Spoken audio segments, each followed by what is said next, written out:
Comment modéliser une force et par quoi elle est caractérisée?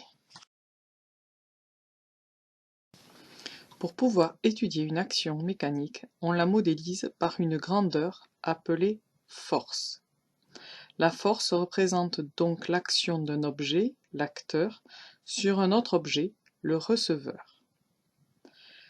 La force est représentée par une flèche appelée vecteur et qui a 4 caractéristiques qu'il faut connaître. Un point d'application, une direction ou droite d'action, un sens et une valeur dont l'unité est le newton et qui se mesure à l'aide d'un dynamomètre. Dans cet exemple, la balle est soumise notamment à une force de la main et la direction du coup est tangente à la trajectoire de notre balle. La force s'applique au point de contact entre la main et la balle vers l'avant.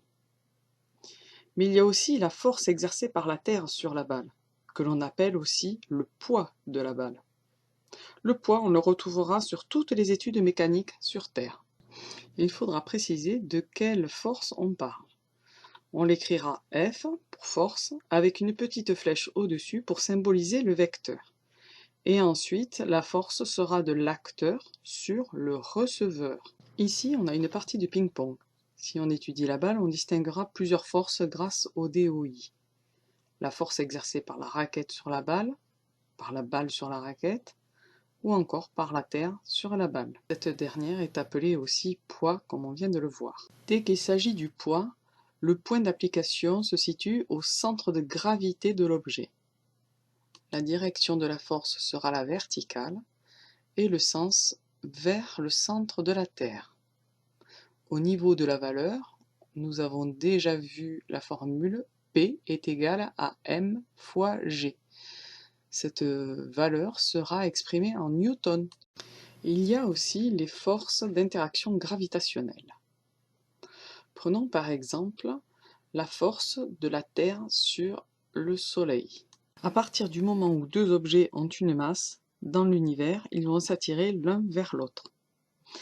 Il s'agit d'actions à distance, donc le point d'application sera toujours le centre de l'objet, ici le centre de la Terre. La direction sera la droite qui va relier ces deux objets, et le sens de la force est de la Terre vers le Soleil. On peut vous demander de calculer les forces d'interaction gravitationnelle.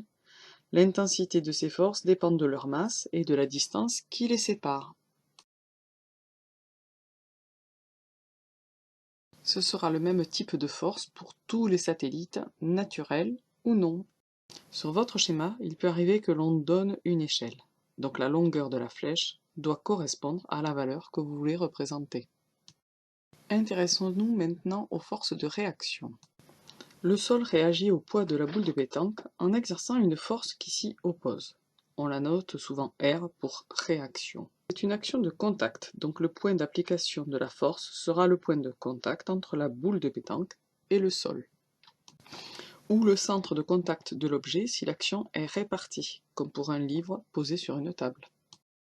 Ici, notre support est horizontal, donc on peut dire que la direction sera verticale, le sens du sol vers la boule, et la valeur de la réaction sera égale à la valeur du poids. Donc la flèche pour représenter R sera de même longueur que celle pour représenter P. Une autre situation à connaître, celle de la force exercée par un fil lorsqu'un objet est suspendu. C'est une action de contact, donc le point d'application sera le point d'attache du fil et de l'objet, ici le point A. La direction sera celle du fil et son sens de l'objet vers le fil. Pour sa valeur, elle dépendra des autres forces exercées. Un dernier exemple pour se rassurer.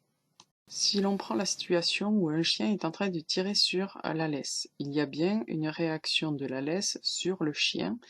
Ici, cette force sera de 150 newtons.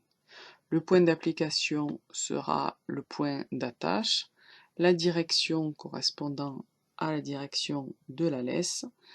Et si notre échelle est de 1 cm pour 10 newtons, pour 150 newtons, notre flèche devra mesurer 15 cm.